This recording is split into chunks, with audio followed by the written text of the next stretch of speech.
जय हिंद साथियों, स्वागत है आप सभी का हमारे एक और नए इंपॉर्टेंट वीडियो में। तो साथियों, यदि आप भी पेंशन धारक हैं और किसी भी प्रकार की अगर पेंशन का लाभ ले रहे हैं, चाहे वृद्धावस्था पेंशन हो, चाहे विधवा पेंशन हो या फिर दिव्यांग पेंशन हो, आप लोगों के लिए आज की वीडियो बहुत ही इंपॉर्टेंट होने वाली है। क्योंकि आज की इस वीडियो के माध्यम से हम आपको बताएंगे कुछ महत्वपूर्ण अपडेट के बारे में जो कि सरकार की तरफ से जारी किए गए हैं। तो क्या वो महत्वपूर्ण अपडेट है, पूरी जानकारी आपको इस वीडियो के माध्यम से हम देने वाले हैं। सबसे पहले तो हम लोग बात करेंगे ब्रेकिंग न्यूज, यानी कि अब आप लोगों को एक समान पेंशन दी जाएगी चाहे आप किसी भी राज्य में रहते हो। यानी कि 3,500 रुपये अब आप लोगों को किसी भी राज्य में आप रहते हैं पेंशन के रूप में दिए जाएंगे। एक समान पेंशन आप लोगों को दी जाएगी। अब बात हम लोग कर लेते हैं और भी महत्वपूर्ण अपडेट के बारे में। योजना का उद्देश्य क्या है, क्या पात्रता रखी गई, कैसे आप लोग इसका लाभ ले सकते हैं। वीडियो पर आपको एंड तक बने रहना है, तभी आपको पूरी जानकारी स्पष्ट रूप से समझ में आएगी कि क्या नई अपडेट निकल कर आ रही है और क्या जानकारी कह रही है। ठीक है, आप लोग स्क्रीन पर देख पा रहे होंगे, लिखा हुआ है सरकार की नई वृद्धा पेंशन योजना। यानी कि महत्वपूर्ण अपडेट की बात करें तो सभी सीनियर सिटीजन के लिए बहुत बड़ी खुशखबरी निकल कर आ रही। खुशखबरी क्या है, वृद्धा पेंशन एक समान करने की योजना लाई जा रही है। यानी कि अब आप लोगों को जितने भी वृद्धा पेंशन के लाभार्थी हैं उन सबको एक समान पेंशन दी जाएगी चाहे आप किसी भी राज्य में निवास करते हो।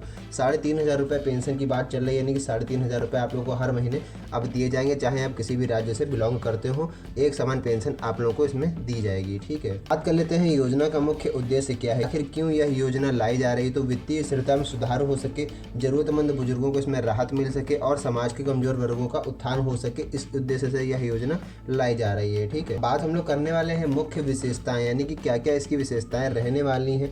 सबसे पहले तो आपको बता, सबसे पहले जो मुख्य विशेषता वो ये है कि 3,500 रुपये की इसमें आप लोगों को मासिक पेंशन दी ही दी जाएगी, यानी कि बिल्कुल फिक्स रहेगा एक समान पेंशन के रूप में। दूसरी है आय संबंधी पात्रता मानदंड। अगली है वित्तीय निर्भरता को कम करना, सीधे बैंक हस्तांतरण। मई 2025 से यह योजना लागू होगी। जो चीज़ ध्यान में रखने वाली वो ये है कि आपके मई 2025 से यह योजना बहुत सारे राज्यों में लागू हो जाएगी। सभी राज्यों में लागू, जैसा कि लिखा भी हुआ है, सभी राज्यों में यह योजना लागू हो जाएगी एक समान पेंशन की। ठीक है, आज हम लोग कर लेते हैं पात्रता मानदंड, यानी कि क्या पात्रता रखी गई है, कौन लोग इसका लाभ ले सकता है, इसका जो है क्राइटेरिया रखा गया है। तो 60 वर्ष या फिर उससे अधिक आयु अगर आपकी है तो आप लोग इसका आराम से लाभ ले सकते हैं। गरीबी रेखा से नीचे यानी कि बीपीएल परिवार वाले ही इसका लाभ ले पाएंगे। कोई अन्य सरकारी पेंशन नहीं होनी चाहिए, यानी कि किसी भी प्रकार की आप लोग अन्य सरकारी पेंशन का लाभ नहीं ले रहे होंगे। नियमित आय का कोई स्रोत नहीं होना चाहिए। आपके पास वैध आधार कार्ड और लिंक खाता आपके पास होना चाहिए, यानी आपके पास एक वैलिड आधार नंबर होना चाहिए और वो भी आपके बैंक खाते से लिंक होना चाहिए। कर लेते हैं भारत का स्थायी निवासी होना चाहिए, यानी भारत के आप लोग मूल रूप से स्थायी निवासी होने चाहिए। तो ये सब पूरी पात्रता मानदंड थी। मैंने आपको स्पष्ट तरीके से बता दिया है क्या पात्रता रखी गई है। अब हम लोग बात कर लेते हैं इसकी आवेदन प्रक्रिया की, कैसे आप लोग इसका आवेदन करेंगे इस योजना का लाभ लेने के लिए। अब हम लोग कर लेते हैं आवेदन प्रक्रिया, जैसा कि आप लोग स्क्रीन पर देख पा रहे होंगे। सबसे पहले आपको स्थानीय पंचायत कार्यालय या फिर नगर पालिका में जाना है। नगर पालिका में आप लोग जा सकते हैं या फिर स्थानीय पंचायत कार्यालय में जाकर के भी आप लोग इसका आवेदन फॉर्म ले सकते हैं। पेंशन योजना आवेदन फॉर्म वहाँ पर जैसे ही आपको मिलेगा उस फॉर्म को आपको भरना है। जो भी आपसे दस्तावेज मांगे जा रहे हैं उन सारे दस्तावेज को आपको जमा करके संलग्न करना है फॉर्म के साथ में।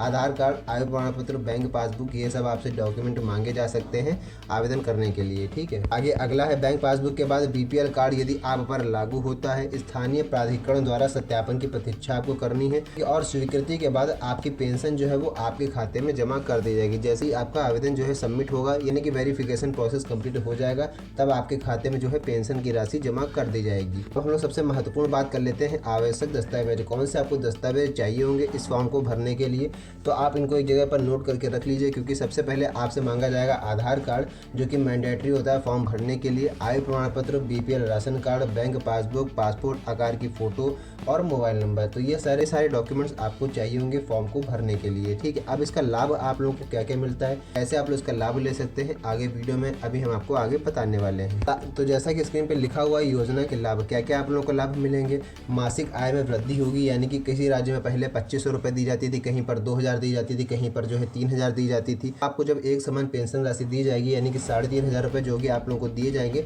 तो मासिक आय में आप लोगों की वृद्धि होगी। सामाजिक सुरक्षा में सुधार भी होगा।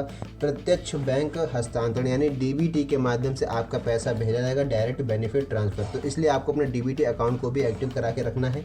सभी राज्यों में एक रूपता दिखाई जाएगी। महिला एवं दिव्यांगजनों को प्राथमिकता इसमें दी जाएगी। जितनी भी महिला हैं और दिव्यांगजन हैं उन लोगों उनको ज़्यादा प्रायोरिटी दी जाएगी, यानी प्राथमिकता उन लोगों को दी जाएगी। ठीक है, बात कर लेते हैं हम लोग सामान्य प्रश्न, यानी कि जो कि आपके मन में भी बहुत सारे सवाल उठते होंगे। पहले सवाल पे हम लोग चर्चा करेंगे, जैसे लिखा हुआ है क्या मौजूदा पेंशन भोगियों को 3,500 रुपये मिलेंगे, यानी कि जो प्रेजेंट टाइम में जितने भी पेंशन भोगी हैं तो उनको 3,500 रुपये मिलेंगे। तो आपकी जानकारी के लिए बता दें, हाँ, सभी मौजूदा पेंशन भोगियों को नई प्रणाली में स्थानांतरित कर दिया जाएगा।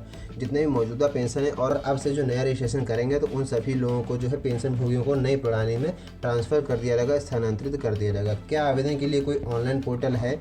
तो वर्तमान में इसका ऑफलाइन ही आवेदन है। अभी आप लोग ऑनलाइन पोर्टल आप लोगों के शुरू नहीं किया गया है, जल्दी ही ऑनलाइन पोर्टल भी आने वाला है। ठीक है, क्या इस पेंशन पर कर लगेगा, यानी कि इस पर कोई भी टैक्स लगेगा?